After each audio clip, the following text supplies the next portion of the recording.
आगमन। एक आदमी परदेश गया, एक ऐसे देश में जहां की वो भाषा नहीं समझता है और न उसकी भाषा ही दूसरे लोग समझते हैं। उस देश की राजधानी में एक बहुत बड़े महल के सामने खड़े होकर किसी से पूछा, ये भवन किसका है? उस आदमी ने कहा, सेबेस्टियन। उस आदमी का मतलब था, मैं आपकी भाषा नहीं समझा। लेकिन उस परदेशी ने समझा कि किसी सेबेस्टियन नाम के आदमी का ये मकान है। उसके मन में बड़ी ईर्ष्या पकड़ी उस आदमी के प्रति जिसका नाम सेबेस्टियन है। इतना बड़ा भवन था, इतना बहुमूल्य भवन था, हजारों नौकर चाकर आते जाते थे, सारे भवन पर संगमरमर था। उसके मन में बड़ी ईर्ष्या हुई सेबेस्टियन के प्रति, और सेबेस्टियन कोई था ही नहीं। उस आदमी ने सिर्फ इतना कहा था कि मैं समझा नहीं कि आप क्या पूछते हैं। फिर वह आदमी घूमता हुआ बंदरगाह पर पहुंचा। एक बड़े जहाज से बहुमूल्य सामान उतारा जा रहा था, कारें उतारी जा रही थी। उसने पूछा, ये सामान किसका उतर रहा है? एक आदमी ने कहा, सेबेस्टियन। उस आदमी ने कहा, मैं समझा नहीं कि आप क्या पूछते। उस परदेशी की ईर्ष्या और भी बढ़ गई। जिसका वो भवन था, उसी आदमी की ये बहुमूल्य कारें भी उतारी जा रही थी, और वो आदमी था ही नहीं। उसका मन आग से जलने लगा। काश वो भी इतना धनी होता। और जब वो रास्ते पर लौटता था, उदास, चिंतित, दुखी, ईर्ष्या से भरा हुआ, तो उसने देखा कि किसी की अर्थी जा रही है और हजारों लोग उस अर्थी के पीछे। निश्चित ही जो आदमी मर गया है वो बड़ा आदमी होगा। उसके मन में अचानक ख्याल आया, कहीं सेबेस्टियन मर तो नहीं गया।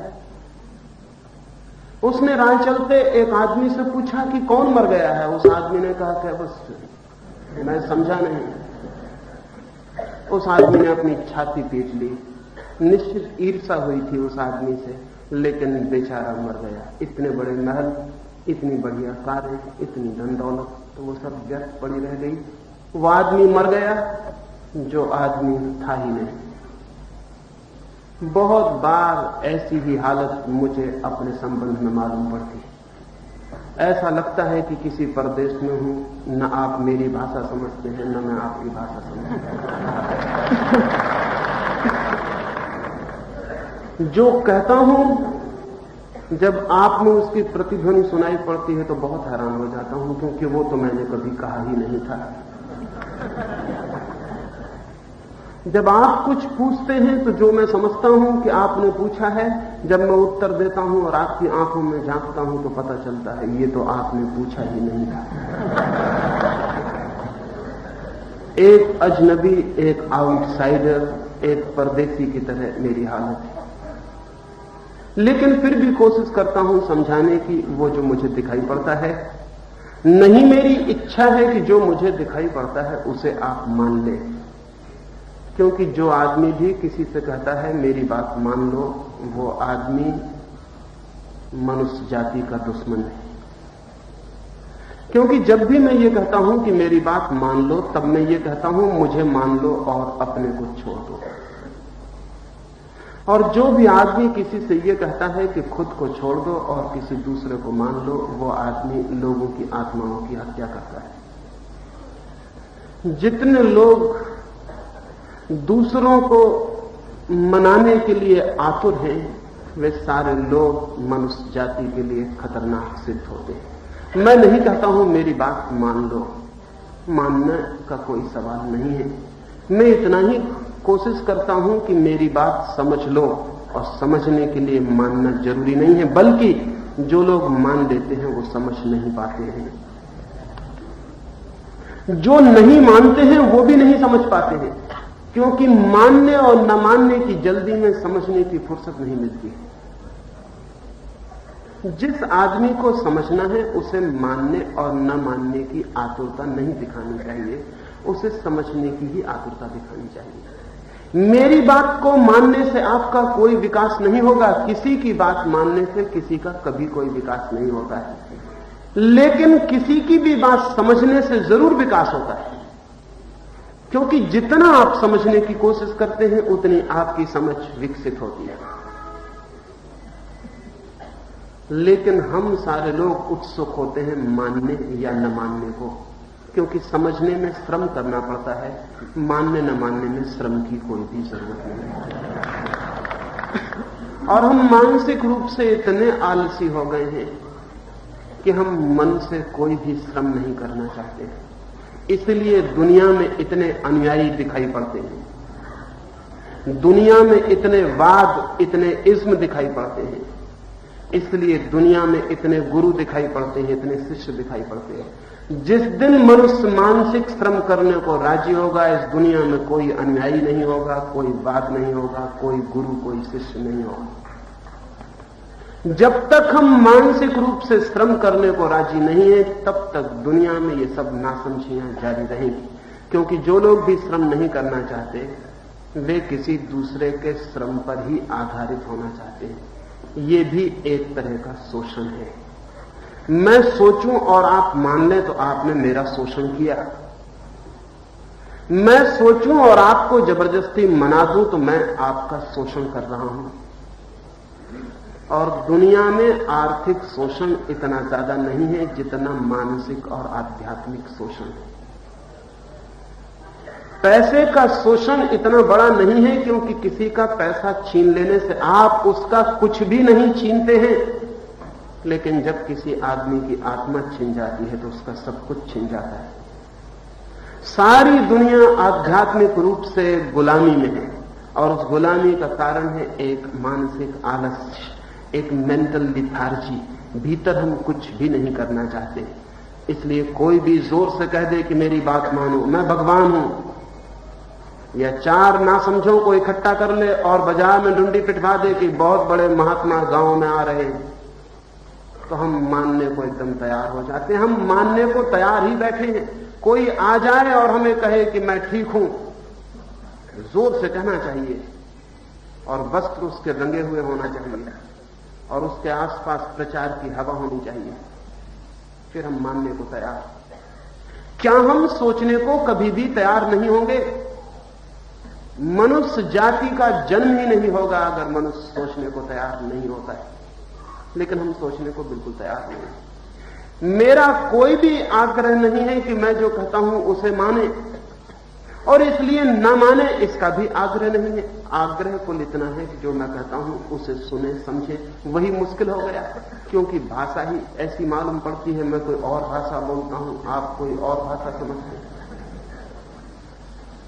एक गांव में गया हुआ था, एक मित्र आए और कहने लगे, लोकतंत्र के संबंध में आपका क्या ख्याल है, डेमोक्रेसी के बाबत आप क्या सोचते हैं? मैंने कहा, जिसे तुम लोकतंत्र कहते हो, अगर यही लोकतंत्र है तो इससे तो बेहतर है कि मुल्क तानाशाही में चला जाए। उनने जाके गांव में खबर कर दी कि मैं तानाशाही को पसंद करता हूं। ये ऐसे ही हुआ कि जैसे कोई बीमार आदमी मेरे पास आए, खांसता थकारता, और मुझसे पूछे कि मैं क्या करूं, तो उससे मैं कहूं, इस तरह बीमार जिंदा रहने की बजाय तो बेहतर है कि तुम मर जाओ। और वो आदमी गांव में खबर कर दे कि मेरा मानना यह है कि सब लोगों को मर जाना चाहिए। लौट के उस गांव में पता चला कि मैं लोकतंत्र का दुश्मन हूं और तानाशाही के पक्ष में हूं, और यही नहीं, ये भी पता चला कि मैं खुद ही तानाशाह होना चाहता हूं।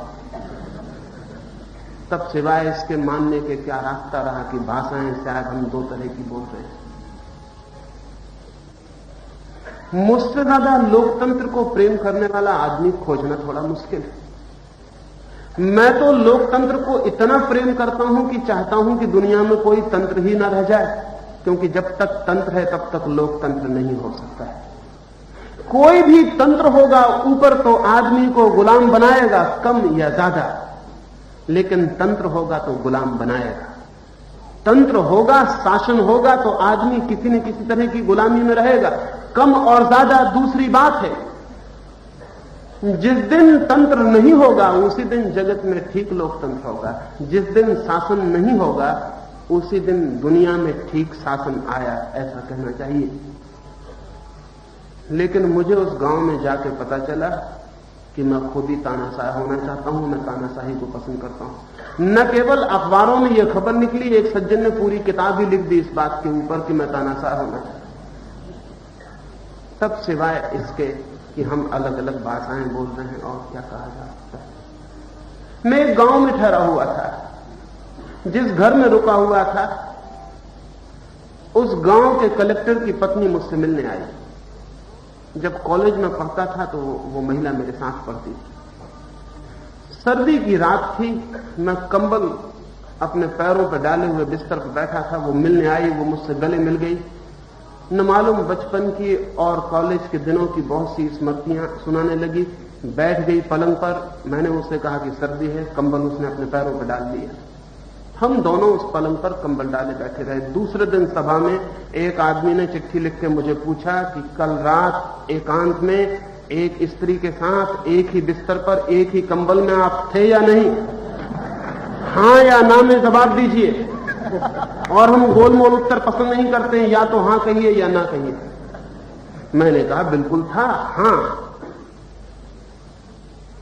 घर लौट कर आया, घर के लोग कहने लगे आप बिल्कुल पागल हैं, आपने हां कहा, लोग क्या समझे होंगे?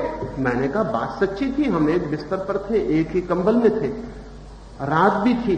वो तो ठीक ही कह रहे थे। उन्होंने कहा यह सवाल नहीं है कि वो क्या, उनका मतलब आप नहीं समझे, उनका मतलब बिल्कुल दूसरा था। सारे गांव में क्या अफवाह उड़ रही है आपको पता नहीं कि आप एक स्त्री के साथ एक ही बिस्तर पर एक ही कंबल में थे। मैंने कहा सिवाय इसके कि हम भाषाएं अलग बोलते हैं और क्या समझा जा सकता है? क्या समझा जा सकता है? इसके सिवाय कोई उपाय नहीं। फिर मुझसे लोग पूछते हैं कि जवाब दीजिए, और जवाब गोलमोल नहीं होना चाहिए, सीधा सीधा होना चाहिए।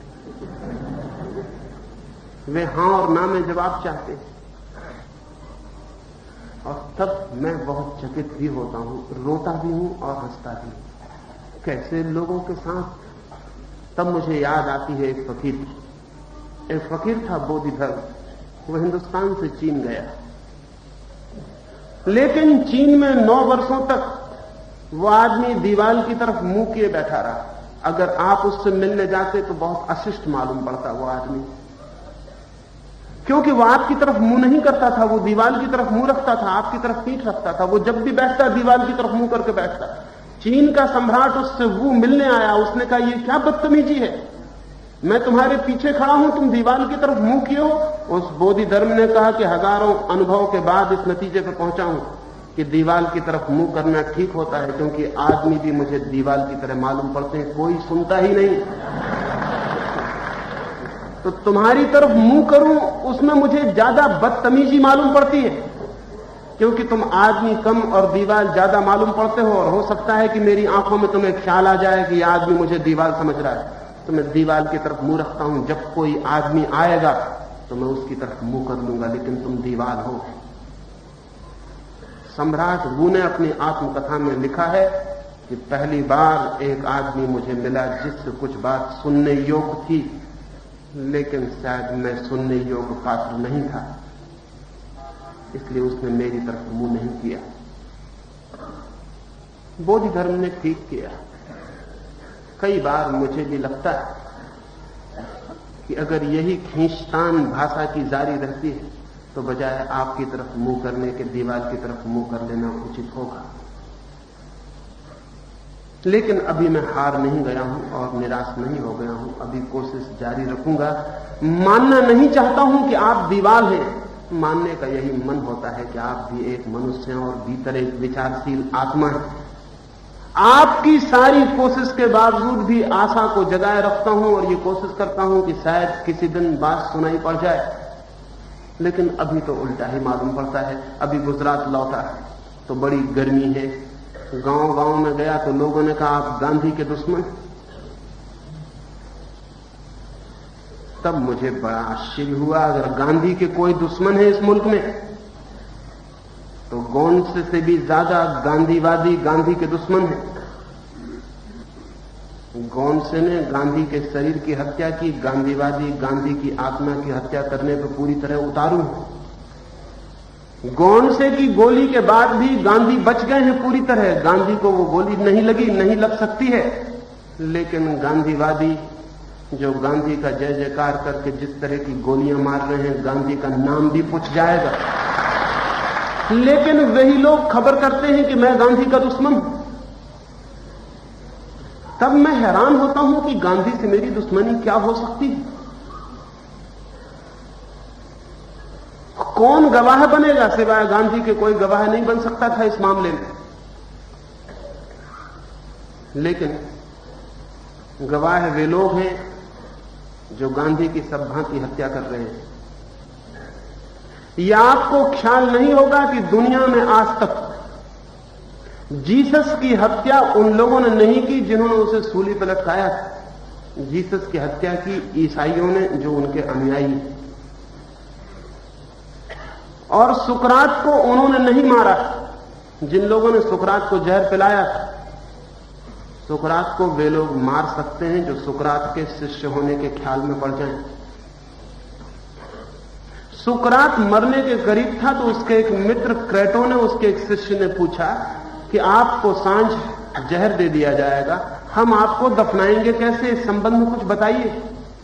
सुकरात ने कहा, देखो मजा, वे मेरे दुश्मन हैं जो मुझे मारने की कोशिश कर रहे हैं, और ये मेरे मित्र हैं जो मुझे दफनाने की कोशिश कर रहे हैं। ये देखो मजा कि मेरे मित्र मुझसे पूछते हैं कि दफनाएंगे कैसे। मित्र सदा यही पूछते हैं कि मर तो आप जाओगे, हम दफनाएंगे कैसे।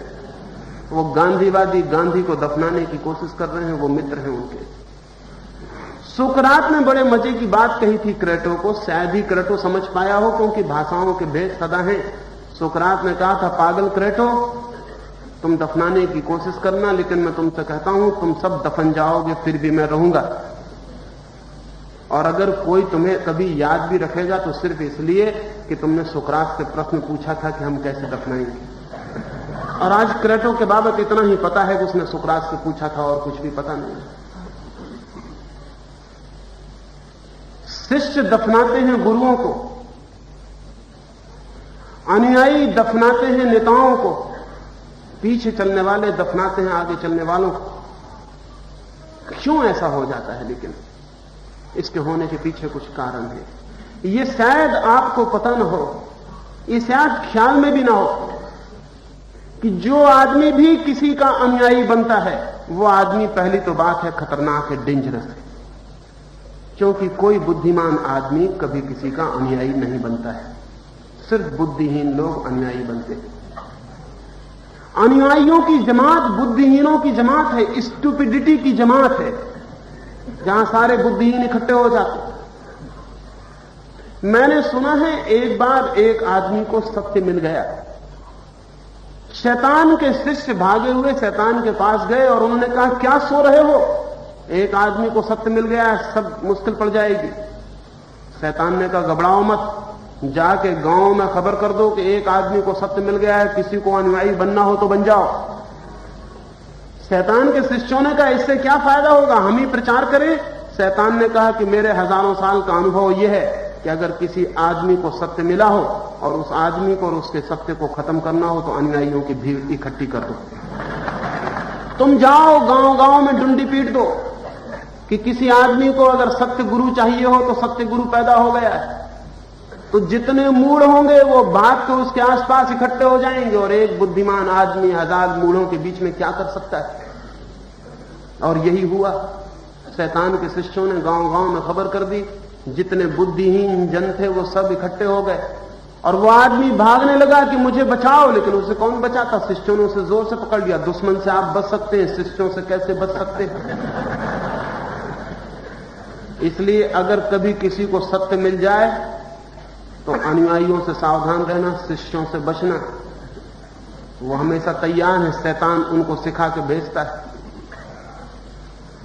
गांधी जिंदगी भर चिल्लाते रहे कि मेरा कोई वाद नहीं, और अब गांधीवादी उनके वाद को सुव्यवस्था देने की कोशिश में लगे। वो रिसर्च कर रहे हैं, शोध केंद्र बना रहे हैं, स्कॉलरशिप्स दे रहे हैं, और कह रहे हैं कि गांधी के वाद का रेखाबद्ध रूप तय करो। गांधी के वाद को खड़ा किया जा रहा है। गांधी जिंदगी भर कोशिश करते रहे कि मेरा कोई वाद नहीं है। सच बात तो यह है कि किसी भी विवेकशील आदमी का कोई वाद नहीं होता। विवेकशील आदमी प्रतिपल अपने विवेक से जीता है, वाद के आधार पर नहीं। वाद के आधार पर वे जीते हैं जिनके पास विवेक नहीं होता है। वाद का क्या मतलब होता है? वाद का मतलब होता है तैयार उत्तर। जिंदगी रोज बदल जाती है, जिंदगी रोज नए सवाल पूछती है और वादी के पास तैयार उत्तर होते हैं। वह अपनी किताब में से उत्तर लेके आ जाता है कि यह उत्तर काम करना चाहिए। जिंदगी रोज बदल जाती है, वादी बदलता नहीं, वादी ठहर जाता है। जो महावीर पर ठहर गए हैं वो 2500 वर्ष पहले ठहर गए हैं। 2500 वर्ष में जिंदगी कहां से कहां चली गई। और वादी महावीर पर ठहरा, वो कहता हम महावीर को मानते हैं। जो कृष्ण पर ठहरा है वो 3500-4000 हजार वर्ष पहले ठहरा है।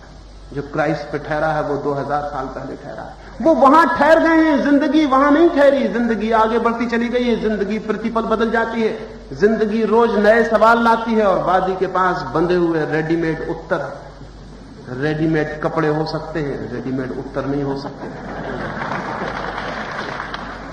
वो बंधे हुए उत्तर को लेकर नए सवालों के सामने खड़ा हो जाता है। वो कहता है कि हमारे उत्तर सही है, तब ये उत्तर हारते चले जाते हैं। इसलिए वादी व्यक्ति के पास निरंतर हार आती है, कभी जीत नहीं आती। वादी हमेशा हार जाते हैं। मैंने सुना है एक जापान में एक छोटा सा गांव था, उस गांव में 2 मंदिर थे। एक मंदिर उत्तर का मंदिर था, एक दक्षिण का मंदिर। उन दोनों मंदिरों में पुश्तैनी झगड़ा था, दुश्मनी थी। मंदिरों में हमेशा झगड़ा होता है, ये तो आप जानते हैं। 2 मंदिरों में दोस्ती नहीं सुनी होगी, मंदिरों में कभी दोस्ती नहीं होती। अभी वो अच्छे दिन नहीं आए दुनिया में जब मंदिरों में दोस्ती होगी। अभी मंदिरों में झगड़ा होता है, अभी मंदिर खतरनाक है, अभी मंदिर धार्मिक नहीं है। जब तक मंदिर झगड़ा करवाते हैं तब तक वो धार्मिक कैसे हो सकते हैं? अभी दुनिया में सभी मंदिर अधर्म के अड्डे, क्योंकि उनसे झगड़े की शुरुआत होती है। उस गांव के दोनों मंदिरों में भी झगड़ा था। झगड़ा इतना ज्यादा था कि पुजारी एक दूसरे का चेहरा भी देखना पसंद नहीं करते थे। दोनों पुजारियों के पास 2 छोटे बच्चे थे काम के लिए, सब्जी लाने के लिए, ऊपर का काम सेवा करने के लिए। पुजारियों ने उन बच्चों को समझा दिया था कि कभी भूल के दूसरे मंदिर की तरफ मत जाना, और यह भी समझा दिया था कि दूसरे मंदिर का वो जो लड़का है उससे कोई दोस्ती मत करना, हमारी दुश्मनी बहुत प्राचीन है और प्राचीन चीजें बड़ी पवित्र होती हैं।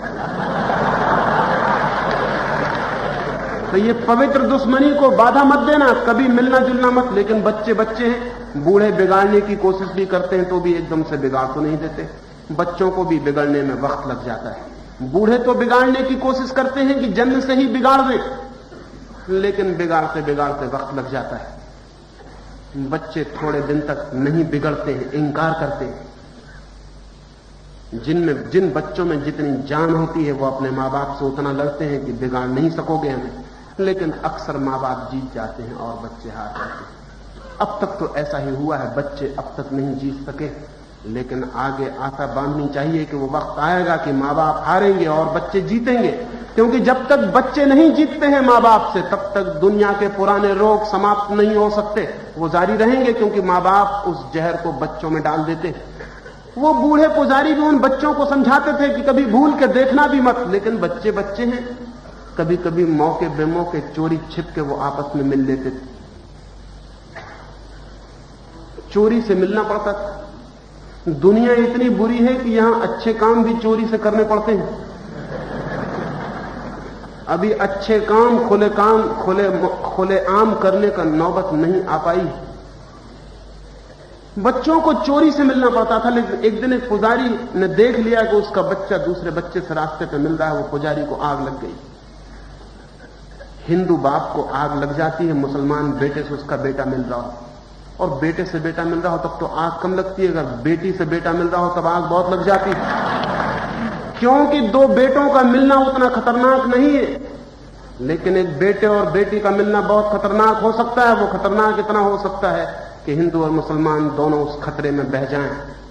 इसलिए बेटी और बेटी को मिलने के लिए बिल्कुल ही रुकावट है।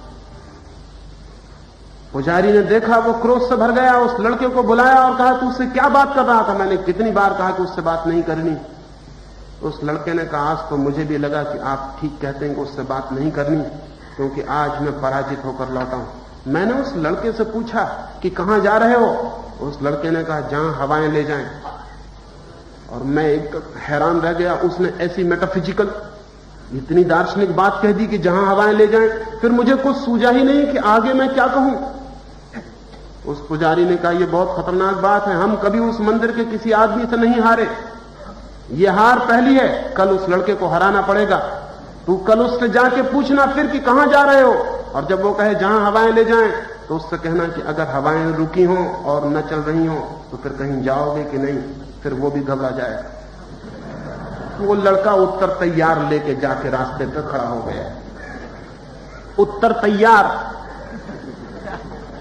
उत्तर तैयार बुद्धिहीनता का लक्षण है। जिस आदमी के पास भी उत्तर तैयार है, उससे ज्यादा इडियट, उससे ज्यादा जड़ बुद्धि का आदमी खोजना मुश्किल है।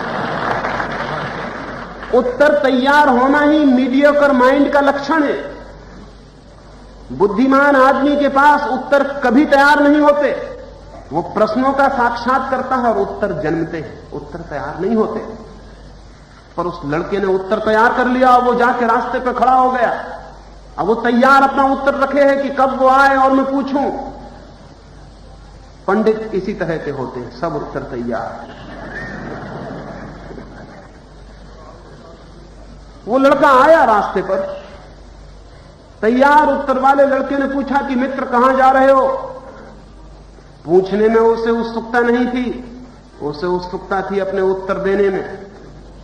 बहुत कम लोग हैं जिनकी उत्सुकता पूछने में होती है, बहुत अधिक लोग ऐसे ही हैं जिनको अपने उत्तर में उत्सुकता होती। और जिन लोगों को उत्तर में उत्सुकता होती उनका पूछना सदा झूठा होता है। उस लड़के ने कहा, कहां जा रहा हूं? जहां पैर ले जाएं। अब बड़ी मुश्किल हो गई, क्योंकि उत्तर तैयार था। अब क्या करें क्या न करें, वही उत्तर देना व्यर्थ हो गया है। क्रोध आया बहुत, अपने पर नहीं, इस लड़के पर कि बेईमान है, अपनी बात बदलता है। कल कहता था कि हवा जहां ले जाए, आज कहता है कि पैर जहां ले जाए, बेईमान। लेकिन लौट के अपने गुरु को कहा कि वो लड़का तो बहुत बेईमान निकला। उस गुरु ने कहा कि उस मंदिर के लोग सदा से बेईमान रहे, नहीं तो झगड़ा हमारा क्या है? क्या वो उत्तर बदल गया? वो तो बदल गया। जो बुद्धिहीन है उन्हें कभी ख्याल ही नहीं आता कि जिंदगी रोज बदल जाती, जिंदगी बड़ी बेईमान। सिर्फ मुर्दे नहीं बदलते, जिंदगी बदल जाती। फूल बदल जाते हैं, पत्थर उनके नीचे वैसे ही पड़े रहते हैं, वो बिल्कुल नहीं बदलते। पत्थर मन में सोचते होंगे कि बड़े बेईमान हैं ये फूल, सुबह खिलते हैं दोपहर गिरने लगते हैं, क्या बेईमानी है, क्या बदलाहट मचा रखी है। सुबह कुछ, दोपहर कुछ, सांझ कुछ हो जाते हैं। हम पत्थरों को देखो, जैसे सुबह थे वैसे अब हैं, जैसे अब हैं। वैदिक युग से लेकर अब तक हम पत्थर ही हैं। ये फूलों का कोई भरोसा नहीं। इन फूलों का दिखता है कोई ठिकाना नहीं, इन फूलों के पास कोई आत्मा नहीं है, बस बदल जाते हैं। उस बच्चे ने कहा कि वो तो बदल गया, अब मैं क्या करूं? उसके गुरु ने कहा कि ये तुमसे हराना जरूरी है। मैं फिर तुझे उत्तर बताता हूं, तू तैयार करके अगली बार फिर जाना। लेकिन फिर ख्याल ना आया कि तैयार उत्तर हार गया था। गुरु को ख्याल आया कि वो उत्तर हार गया है। हार गया था तैयार उत्तर, लेकिन गुरु ने समझा कि वो खास उत्तर हार गया है। ना समझ यही समझते रहते हैं कि वो खास उत्तर हार गया तो दूसरा उत्तर काम आ जाएगा, लेकिन उन्हें पता नहीं कि तैयार उत्तर हमेशा हार जाते हैं। तैयार उत्तर हारता है, कोई उत्तर नहीं हारता। दूसरे दिन उसने कहा कि जब वो पूछे कि जहां पैर ले जाएं, तो उससे कहना कि भगवान न करे कि पैर से लंगड़े हो जाओ, अगर लंगड़े हो गए तो कहीं जाओगे कि नहीं। लड़का खुश फिर जाके उसी रास्ते पर खड़ा हो गया, देख रहा है, प्रतीक्षा कर रहा है। वो लड़का उस मंदिर से निकला, उसने फिर उससे पूछा कि मित्र कहां जा रहे हो? उस लड़के ने कहा साग सब्जी लेने बाजार जा रहा है। ये हमारा देश तैयार उत्तरों से पीड़ित है। यहां सब उत्तर तैयार हैं और कोई आदमी जिंदगी के किसी सवाल को सीधा एनकाउंटर, सीधा साक्षात करने के लिए तैयार नहीं। वे चाहे उत्तर बुद्ध ने तैयार किए हों, चाहे महावीर ने, चाहे कृष्ण ने, चाहे अभी गांधी ने, वे उत्तर सब हमारे पास तैयार हैं और उन उत्तरों को पकड़ के हम बैठे हैं। इस देश की आत्मा इसीलिए अविकसित रह गई है, इस देश की आत्मा इसलिए पत्थर हो गई है। उसने फूल होने का गुण खो दिया है, उसने परिवर्तन की क्षमता खो दी है, वो ठहर गई है, अटक गई, स्टैटिक हो गई। और अगर कोई कहे कि छोड़ दो तैयार उत्तरों को, तो हम कहेंगे हमारे महात्माओं को छीनते हो, हमारे गुरुओं को छीनते हो, हमारे तीर्थंकरों को छीनते हो, बड़े दुश्मन हो हमारे। कोई आपके तीर्थंकर नहीं छीन रहा है, कोई आपके महात्मा नहीं छीन रहा है, लेकिन आप इतने जोर से पकड़े हुए हो कि आपको लगता है कि कहीं छिन न जाए। पकड़ने की वजह से ये डर पैदा होता है कि कहीं छिन न जाए। पकड़ना छोड़ दो, कोई तीर्थंकर नहीं छिनेगा, कोई महात्मा नहीं छिनेगा। वो अपनी हैसियत से कुछ है, आपके पकड़ने की वजह से कुछ भी नहीं है। लेकिन हम जोर से पकड़े हुए हैं, हम उनको सहारा समझे हुए हैं। गांधी ने कुछ उत्तर दिए थे और गांधी एक अद्भुत आदमी थे। मैं मानता हूं कि गांधी ने हिम्मत की थी, उनके पास तैयार उत्तर नहीं थे। हिंदुस्तान में अगर पिछले 2000 वर्षों में किसी आदमी ने हिंदुस्तान के जीवन को गति दी तो वह आदमी गांधी था, और गति देने का एकमात्र कारण था कि उस आदमी के पास तैयार उत्तर नहीं थे। हिंदुस्तान के दूसरे सारे नेताओं के पास तैयार उत्तर थे, गांधी के पास तैयार उत्तर नहीं था। इसलिए गांधी हिंदुस्तान की जिंदगी में बड़ा बेमौजू था। हिंदुस्तान के सभी नेता गांधी से परेशान रहे। हिंदुस्तान के बड़े नेताओं ने गांधी के प्रति पीछे छिप के हंसी और मजाक भी की कि यह आदमी गड़बड़ है, क्योंकि यह आदमी कब क्या कहेगा, कब क्या करेगा, इसका कोई भरोसा नहीं। यह आदमी बदल जाता है। यह आदमी सुबह कुछ कहता है, सांझ कुछ कहता है, पिछले वर्ष कुछ कहा था, इस वर्ष कुछ कहने लगता है। यह आदमी भरोसे के योग्य नहीं है। लेकिन गांधी अकेले आदमी ने इस मुल्क को इतनी गति दी जितने इस मुल्क के हजारों लाखों महात्मा मिलकर इसको नहीं दे सकते थे।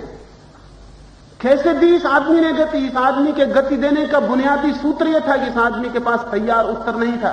यह आदमी जिंदगी को जीने की कोशिश किया, जिंदगी को सामना करने की कोशिश की, जिंदगी से जूझ के जो उत्तर आया वो इस आदमी ने दिया। लेकिन वो उत्तर भी इसने कभी नहीं माना कि ये अल्टीमेट है, चरम। इतना ही कहा कि अभी ये सूझता है, कल दूसरा भी सूझ सकता है, परसों तीसरा भी सूझ सकता है। हिंदुस्तान के किसी महात्मा ने कभी इस तरह की भाषा नहीं बोली थी। हिंदुस्तान के महात्मा हमेशा चरम भाषा बोलते हैं। वो कहते हैं कि ये आखिरी उत्तर है, ये सर्वज्ञ की वाणी, बस इसके आगे अब कुछ भी नहीं, ये अंतिम हो गया। तो गांधी ने बड़ी हिम्मत की और कहा कि ये सर्वज्ञ की वाणी नहीं है, एक खोजी की वाणी है, एक खोजने वाली की। इसलिए अपनी किताब को नाम दिया सत्य के प्रयोग। सत्य की उपलब्धि नहीं, एक्सपेरिमेंट्स विथ ट्रस्ट। भूल चूक की संभावना है प्रयोग में, भूल चूक की संभावना को स्वीकार किया। इस आदमी ने एक अद्भुत काम किया। हम इस आदमी के पीछे फिर पड़ गए हैं कि इसने जो अद्भुत काम किया था उसको खत्म कर दें, उसकी हत्या कर दें। हम कहते हैं गांधी का वाद बनाएंगे, हम उत्तर तैयार रखेंगे, जो गांधी ने उत्तर दिया था वही उत्तर हम आगे भी देंगे। बस गांधी की हत्या शुरू हो गई। गांधी का वाद यानी गांधी की हत्या। जिस आदमी का वाद बनाओगे उसी की हत्या हो जाएगी। और लोग मुझसे कहते हैं कि मैं गांधी का दुश्मन। गांधी का दुश्मन कौन? जितने लोग गांधी का लेबल लगा के खड़े हुए हैं वो सब गांधी के दुश्मन हैं। गांधी के लेबल की बिल्कुल जरूरत नहीं है, गांधी की जिंदगी को समझने की जरूरत है। और अगर समझेंगे तो पहला सूत्र ये समझ में आएगा कि गांधी के पास तैयार उत्तर नहीं, और हमारे पास भी तैयार उत्तर नहीं होने चाहिए। हम भी जिंदगी को समझें और देखें और पहचानें। हिंदुस्तान के सारे जगत में पिछड़ जाने के बुनियादी कारणों में से एक कारण यह है, दुनिया में किसी कौम ने अपने उत्तर तैयार नहीं रखे, उन्होंने उत्तर छोड़ने शुरू कर दिए। वे नए उत्तर की खोज में। और हमें जब भी जिंदगी में सवाल उठेगा, भागेंगे फौरन कृष्ण के पास, भागेंगे फौरन महावीर के पास कि क्या है उत्तर। हमारी अपनी कोई आत्मा नहीं है, हमारे पास अपना कोई विकासशील चित्त नहीं है, हमारे देश के पास अपनी कोई क्षमता नहीं है कि हम जिंदगी को समझें और जवाब दें। नहीं, लेकिन इसमें डर रहता है, नए उत्तर में डर रहता है, भूल हो सकती है। पुराने उत्तर में कोई डर नहीं रहता, भूल नहीं होती। लेकिन ध्यान रखें कि जो कौम भूल करने की क्षमता खो देती है वो कौम मर जाती है। भूल करने की क्षमता जीवन का लक्षण है। इसलिए मैं कहता हूं कि रोज भूल करना, भूल करने से मत डरना। हां, एक ही भूल दोबारा मत करना, क्योंकि बंधी हुई भूल भी बंधा हुआ उत्तर हो जाती है। जिंदगी तो एक एडवेंचर है, एक खोज है, एक साहस की खोज है, एक अभियान है जहां बहुत भूलें होंगी। भूलों से हम सीखेंगे और आगे बढ़ेंगे। अगर हमने भूलें ही नहीं की तो फिर हम सीखेंगे नहीं और आगे नहीं बढ़ेंगे। और इसलिए हम सुरक्षा चाहने वाले लोग किसी को पकड़ लेते हैं और कहते हैं तुम्हारे उत्तर सदा के लिए हो गए, अब हम दोबारा नए उत्तर न खोजेंगे। नए उत्तरों में खतरा रहता है, असुरक्षा रहती है, भूल हो सकती है। महात्मा का दिया हुआ उत्तर है, इसको जोर से पकड़ लो। महात्माओं के दिए ताबीज हम पकड़ते थे, वो इतना खतरनाक नहीं था, क्योंकि महात्माओं के ताबीज बिल्कुल बेकार हैं, उनसे कोई खतरा नहीं है। लेकिन महात्माओं के दिए उत्तर अगर मुल्क ने पकड़े तो मुल्क का विकास अवरुद्ध हो जाएगा, मुल्क आगे नहीं जा सकता है। मैं गांधी का दुश्मन नहीं हूं। गांधी से जैसा मेरा प्रेम है बहुत कम लोगों का हो सकता है, लेकिन प्रेम को प्रकट करने का हम एक ही रास्ता जानते हैं कि किसी आदमी की पत्थर की मूर्ति बनाकर उस पर फूल चढ़ाओ। प्रेम का हम एक ही रास्ता जानते हैं कि पूजा करो। प्रेम का हम एक ही रास्ता जानते हैं कि किसी आदमी को भगवान बना दो, बस प्रेम पूरा हो गया। और मैं आपसे कहता हूं ये प्रेम का रास्ता नहीं है, ये किसी आदमी से बचने की तरकीब है। जिस आदमी से बचना हो उसको भगवान बना दो। भगवान होते ही हमारी झंझट के बाहर हो गया, हम आदमी रह गए, वो भगवान हो गया। हमारे उसके बीच फिर कोई कम्युनिकेशन, कोई संवाद का वाहन नहीं रहा, कोई बीच का माध्यम नहीं रहा, वो भगवान हो गया, बात खत्म हो गई। हमने पहले भी अच्छे आदमियों से इसी तरह छुटकारा पाया है। कृष्ण को भगवान बना दिया, मामला खत्म हो गया। महावीर को तीर्थंकर बना दिया, मामला खत्म हो गया। फिर महावीर जो करते हैं हम कह सकते हैं वो तीर्थंकर है इसलिए करते हैं, हम साधारण आदमी हम क्या कर सकते हैं? हम सिर्फ पूजा कर सकते हैं। कृष्ण भगवान के अवतार हैं, राम भगवान के अवतार हैं, वो कुछ भी कर सकते हैं, लीला है उनकी, वो सब कर सकते हैं। हम साधारण आदमी हम क्या कर सकते हैं? राम से बचने की तरकीब देखी आपने, कृष्ण से बचने की तरकीब देखी। बड़ा कनिंग, बड़ा चालाकी से भरा हुआ रास्ता खोजा हमने, और वो चालाकी ये है कि आदमी को भगवान बना दो, अपनी सीमा के बाहर खदेड़ दो। उस आदमी को हमने आदमियत के बाहर कर दिया, और आदमियत के जो बाहर हो गया उससे फिर हमारा कोई लेन देन नहीं रह जाता। सिर्फ एक लेन देन रहता है कि पूजा कर लेते हैं, वर्ष में कभी एक दिन त्योहार मना लेते हैं, शोरगुल मचा देते हैं, बात खत्म हो जाती है। उस आदमी से हमें कुछ प्रयोजन नहीं रहता। मैं आपसे कहना चाहता हूं कि गांधी को भगवान नहीं बनने देना है, बड़ी कोशिश करनी है कि गांधी भगवान न बन जाएं, ताकि गांधी इस देश के काम आ सके। गांधी को आदमी ही रहने देना है, लेकिन गांधी के पीछे चलने वाले लोग बड़ी कोशिश में लगे हैं उन्हें भगवान बनाने में। भगवान बनाने से हमारा उनसे छुटकारा हो जाएगा। पूजा करना किसी आदमी की, बस ये मान लेना है कि ये आदमी नहीं था और हम आदमी हैं। हम आदमी हैं और ये आदमी नहीं था, बस बात खत्म हो गई। हिंदुस्तान ने अपने सब श्रेष्ठ पुरुषों को भगवान बना के बिठा दिया, इसलिए हिंदुस्तान का आदमी श्रेष्ठ नहीं हो सका। हिंदुस्तान के आदमी को देखते हैं, जहां इतने बड़े लोग हुए वहां का आदमी इतना छोटा और दीनहीन क्यों है? कभी इसके बीच कोई विचार किया आपने? जहां महावीर होते हों, जहां बुद्ध चरण रखते हों, जहां गांधी जैसे अद्भुत आदमी के फूल खिलते हों, जहां करोड़ों अरबों अद्भुत लोग पैदा हुए हों, वहां की मनुष्यता की क्या हालत है? वहां का मनुष्य कैसा दीनहीन और जमीन पर रेंगता हुआ है। हमको शर्म भी नहीं आती जब हम कहते हैं कि हम बुद्ध, महावीर और कृष्ण और राम के देश के लोग, हमको शर्म भी नहीं आती। हमें देखकर शक होता है कि न कभी राम हुए होंगे, न कभी बुद्ध हुए होंगे, न कभी कृष्ण हुए होंगे। हमें देखकर सबूत नहीं मिलता उनके होने का। हमें देखकर ऐसा लगता है कि ये सब कहानियां हैं, मनगढ़ंत। हमें देखकर क्या सबूत मिलता है? हमें देखकर सबूत मिलता है कि महावीर पैदा हुए होंगे हमारे बीच। नहीं साहब, महावीर की वजह से आप बड़े नहीं हो सकते, आपकी वजह से महावीर छोटे हो सकते हैं, क्योंकि आप बहुत हैं, महावीर बिल्कुल एक है। लेकिन ये दुर्भाग्य कैसे हुआ? ये दुर्भाग्य ऐसे हुआ कि जिन लोगों के कारण ये मनुष्यता ऊपर उठ सकती थी, उनको हमने मनुष्यता के बाहर कर दी, और तब हम अपनी मनुष्यता के घेरे में छोटे रहने में सुखी हो गए, हम छोटे रहने में तृप्त हो गए।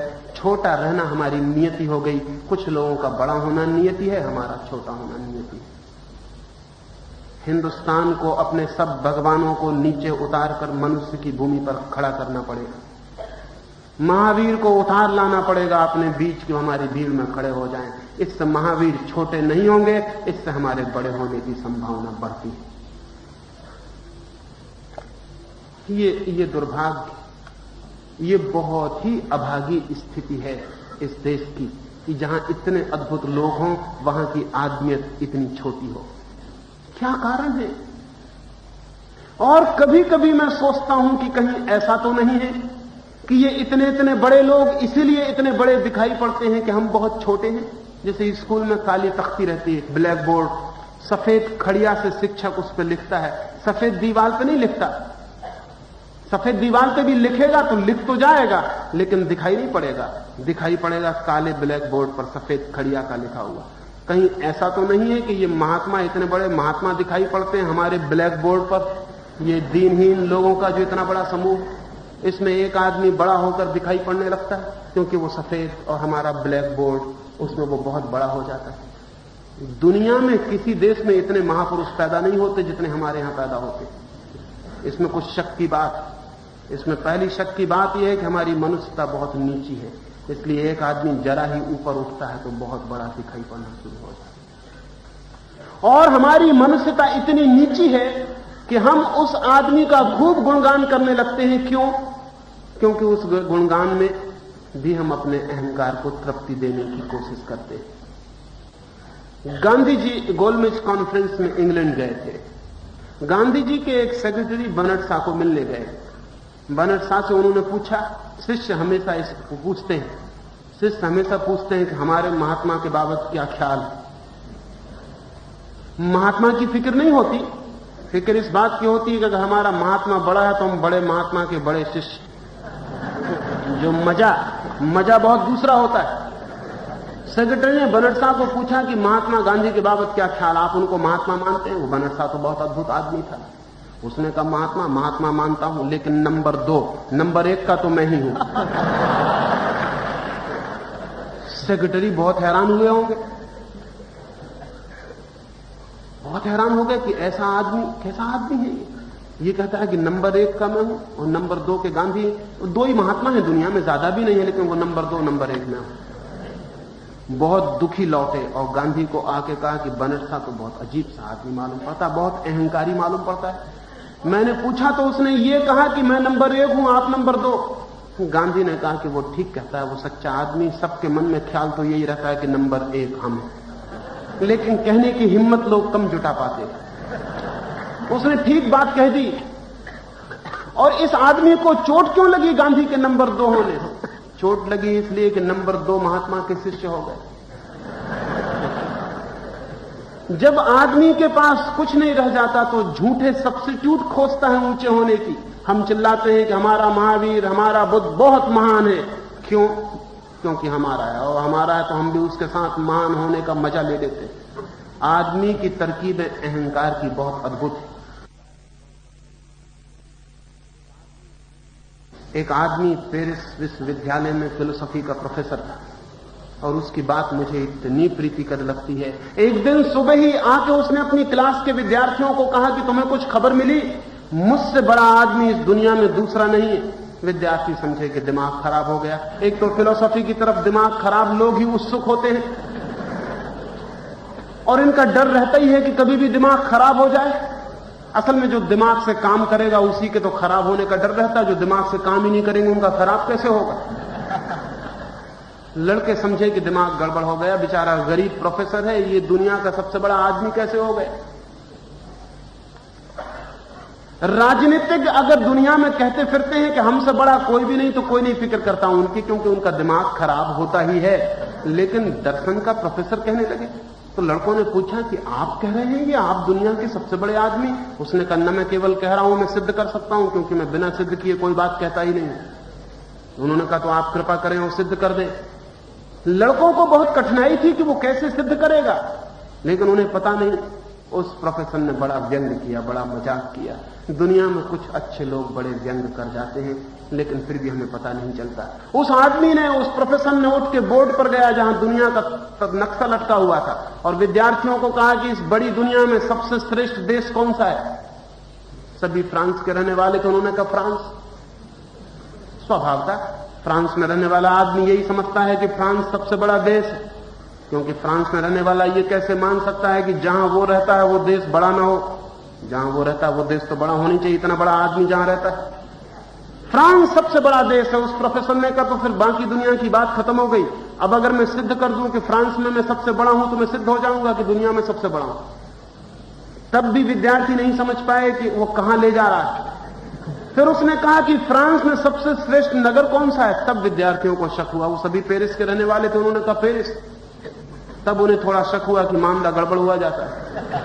उस प्रोफेसर ने कहा और पेरिस में सबसे श्रेष्ठ स्थान कौन सा है? निश्चित ही विद्या का केंद्र, विश्वविद्यालय, यूनिवर्सिटी। तो उसने कहा अब यूनिवर्सिटी ही रह गई सिर्फ, और यूनिवर्सिटी में सबसे श्रेष्ठ सब्जेक्ट, सबसे बड़ा विषय कौन सा है? फिलोसफी, दर्शन शास्त्र। और उसने कहा मैं दर्शन शास्त्र का हेड ऑफ द डिपार्टमेंट हूं, दुनिया का सबसे बड़ा आदमी हूं। आदमी का अहंकार कैसे कैसे रास्ते खोजता है। जब आप कहते हैं हिंदू धर्म सबसे बड़ा है, तो भूल के ये मत सोचना कि आपको हिंदू धर्म से कोई मतलब है। आपको मतलब खुद से है। आप हिंदू हैं और हिंदू धर्म को महान कह के अपने को महान कहने की तरकीब खोज रहे हैं। और जब आप कहते हैं कि हमारा भगवान सबसे बड़ा, हमारा महात्मा सबसे बड़ा, तो आपको ना भगवान से कोई मतलब है ना महात्मा से कोई मतलब है। आप कहते हैं कि मेरा महात्मा, मैं इतना बड़ा आदमी हूं कि मेरा महात्मा छोटा कैसे हो सकता है। ये जो दुनिया में झगड़ा है हिंदू मुसलमान का, ईसाई का, जैन का, बौद्ध का, सिख का, ये झगड़ा महात्माओं का झगड़ा नहीं है। ये महात्माओं के आधार पर बड़े होने वाले लोगों के अहंकार का झगड़ा है। इसलिए जब अगर मैं कहूं कि महात्मा गांधी को नीचे लाना है, नहीं ले जाना है स्वर्ग पर, वे पृथ्वी के बड़े काम के हैं। उनकी जड़ें पृथ्वी में ही रखना है, नहीं ले जाना है स्वर्ग में। जब मैं कहूं महावीर को पृथ्वी से जोड़ना है, तो हमें बड़ा कष्ट होता है, क्योंकि हम उनको आकाश में समझ के अपने को भी आकाश में समझने का जो सपना देख रहे थे वो टूट जाता है। नहीं, मैं गांधी का दुश्मन नहीं हूं। मैं चाहता हूं गांधी इस पृथ्वी के नमक बने। मैं चाहता हूं कि गांधी पर हम सोचें। मैं चाहता हूं गांधी से हम सीखें। गांधी को माने नहीं, गांधी से सीखें। और गांधी से अगर कोई बड़ी से बड़ी बात सीखी जा सकती है तो वो ये कि जिंदगी रोज नए उत्तर मांगती है, जिंदगी रोज नई चेतना मांगती है। जिंदगी बंधे हुए धाराओं में नहीं रुकना चाहती, और जो कौम रुक जाती है वो जिंदगी से पिछड़ जाती है और मर जाती है। भारत एक मरा हुआ देश है। हमारा जो अस्तित्व है वो पोस्थुमस है, मरने के बाद का है। हम हजारों साल से मुर्दे की तरह जी रहे हैं। हमने जिंदगी की धारा खो दी है। रूस के बच्चों से पूछो जाके कि क्या कर रहे हो, तो बच्चे सोच रहे हैं कि चांद पर कैसे बस्ती बसाएं। अमेरिका के बच्चों से पूछो तो वो सोच रहे हैं कि अंतरिक्ष में कैसे वो प्रवेश बसेंगे। और हमारे बच्चों से, हमारे बच्चे रामलीला देख रहे हैं। पीछे की तरफ राम बहुत प्यारे हैं, लेकिन रामलीला देखकर जो कौम रुक जाती है वो मर जाती है। अभी और रामलीलाएं होंगी, अभी भविष्य में और राम पैदा होंगे। पुराने रामों से बहुत नए, भगवान थक नहीं गया और भगवान और नए राम पैदा करेगा। और भगवान कभी भी पुरानी चीज को दोहराता नहीं, हमेशा श्रेष्ठतर को पैदा करता चला जाता है। अभी और रामलीलाएं होंगी अंतरिक्ष के न मालूम किन तारों पर, न मालूम किन ग्रहों पर, लेकिन वो रामलीलाएं अमेरिका और रूस के बच्चे देखेंगे। हमारे बच्चों को वो सौभाग्य नहीं मिल सकता है। हमारे बच्चे तो तृप्त हैं, अतीत की रामलीला को देखकर ही शांत हो जाते हैं। मैं चाहता हूं ये अतीत उन्मुखी देश भविष्य उन्मुखी हो जाए। मैं चाहता हूं ये आंखें जो पीछे की तरफ जकड़ के खड़ी रह गई हैं, ये आगे की तरफ देखने लगे। भगवान ने बड़ी गलती की है कि हमारी आंखें आगे की तरफ लगाई। अगर वो चैथी पर पीछे लगा देता तो हम बड़े खुश होते, क्योंकि आगे हमको देखना नहीं, हम तो पीछे की रास्तों की उड़ती धूल को देखते हैं। उन रथों को जो निकल चुके, उन कथाओं को जो हो चुकी, वो सब जो हो चुका वही हमारी आंखों में है। जो होने को है वो हमारी आंखों में नहीं। कब तक हम पीछे को पकड़ के रुके रहेंगे? गांधी हो चुके, अब उनको पकड़ के रुकने का मतलब फिर वही रामलीला से रुक जाने का मतलब होगा।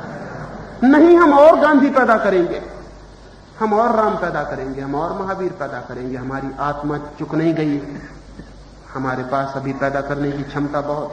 हम पीछे नहीं रुकेंगे, हम आगे की तरफ उन्मुख होंगे। जब मैं ये कहता हूं तो लोग समझते हैं शायद मैं वो पीछे हो चुके उनका दुश्मन। मैं उनका दुश्मन नहीं हूं, आप हैं उनके दुश्मन जो उनको पकड़ लेते हैं, क्योंकि उनको पकड़ने की वजह से वे लोग और पैदा हो सकते थे, वे अब पैदा नहीं हो पाते। भविष्य की तरफ चाहिए दृष्टि। इन आने वाले 3 दिनों में ये भविष्य उन्मुख समाज कैसे निर्मित होगा, इस समाज के निर्माण के क्या सूत्र होंगे, इस समाज की क्रांति के क्या आधार होंगे, उस संबंध में मैं बातें करूंगा। अभी तो मैंने प्राथमिक बात कही, और अगर प्राथमिक बात में ही गड़बड़ हो गई होगी समझने में तो फिर बड़ी मुश्किल है। और कुछ बातें कहूंगा, इतनी ही प्रार्थना करूंगा कि समझने की सिर्फ कोशिश करें, मानने की कोई जरूरत नहीं है। न मैं कोई गुरु हूं, न मैं कोई नेता हूं, और न मुझे नेता होने का पागलपन। मैं तो मानता ही ये हूं कि सिर्फ वही लोग नेता होना चाहते हैं जो किसी तरह की इंफीरियरिटी कॉम्प्लेक्स, किसी तरह की हीनता की ग्रंथि से पीड़ित होते, वही लोग सिर्फ नेता होना चाहते हैं। और नेता होना इस मुल्क में अब इतना सरल है कि कोई आदमी अब नेता नहीं होना चाहेगा। एक छोटी सी कहानी और अपनी बात पूरी कर दूंगा। मैंने सुना है एक गधे ने अखबार पढ़ना सीख लिया। मुझे भी हैरानी हुई कि गधे ने अखबार पढ़ना कैसे सीख लिया, लेकिन फिर मुझे पता चला कि गधे और कुछ कर भी तो नहीं सकते हैं सिवाय अखबार पढ़ने के। गधा अखबार पढ़ने लगा तो गधा ज्ञानी हो गया। बहुत से गधे अखबार पढ़ के ही ज्ञानी हो जाते हैं। जब वो अखबार पढ़ने लगा तो वो भाषण देना भी सीख गया, क्योंकि अखबार जो पढ़ लेता है वो भाषण भी दे सकता है। भाषण में और कुछ तो करना नहीं पड़ता, अखबार जो आपके दिमाग में डाल दें उसे मुंह से निकाल देना पड़ता है। और फिर गधे के पास तो बहुत सशक्त मुंह है, शास्त्रीय कला है, तो वो भाषण देने लगा। और जब वो भाषण देना सीख गया तो उसने सोचा कि अब छोटे मोटे गांव में क्या रहना, दिल्ली की तरफ चलना चाहिए। क्योंकि गधों को जैसे ही बोलना आ जाए, अखबार पढ़ना आ जाए, वो एकदम दिल्ली की तरफ जाना शुरू हो जाते हैं। वो गधा एकदम दिल्ली पहुंचा। गधों को दिल्ली पहुंचने से रोकना भी बहुत मुश्किल है।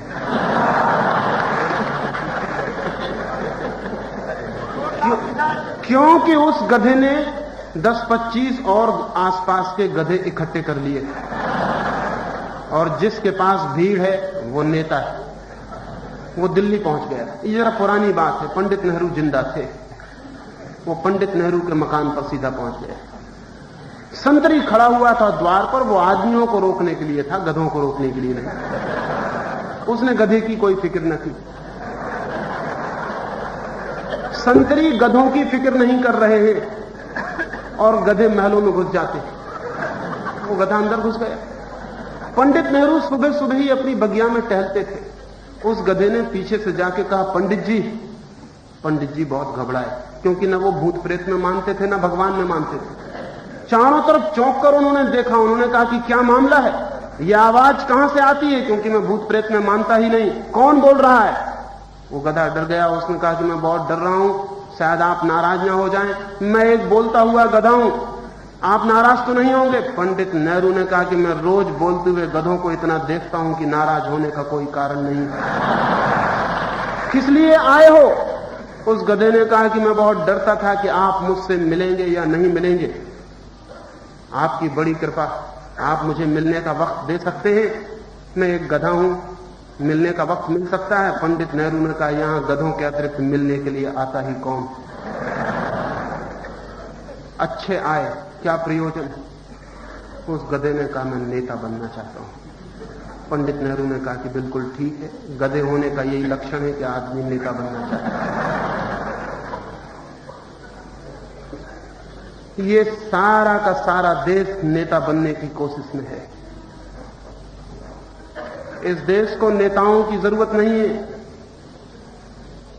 इस देश को अनुयायियों की भीड़ की भी जरूरत नहीं है। इस देश को अब उन लोगों की जरूरत है जो विचार करते हैं। इस देश को अब उन लोगों की जरूरत है जो विचार के बीज फेंकते हैं। इस देश को उन लोगों की जरूरत है जिस देश के सोए हुए विचार को जगाएं। इस देश को एक विचार की क्रांति की जरूरत है। इस मुल्क को राजनीति की नहीं, एक आत्मिक क्रांति की जरूरत है। मेरी उत्सुकता राजनीति में नहीं, न मेरी उत्सुकता नेताओं में है। मेरी उत्सुकता इस देश की सोई हुई आत्मा में है, और उस आत्मा को जितनी भी चोट मैं दे सकूं मैं देना जारी रखूंगा।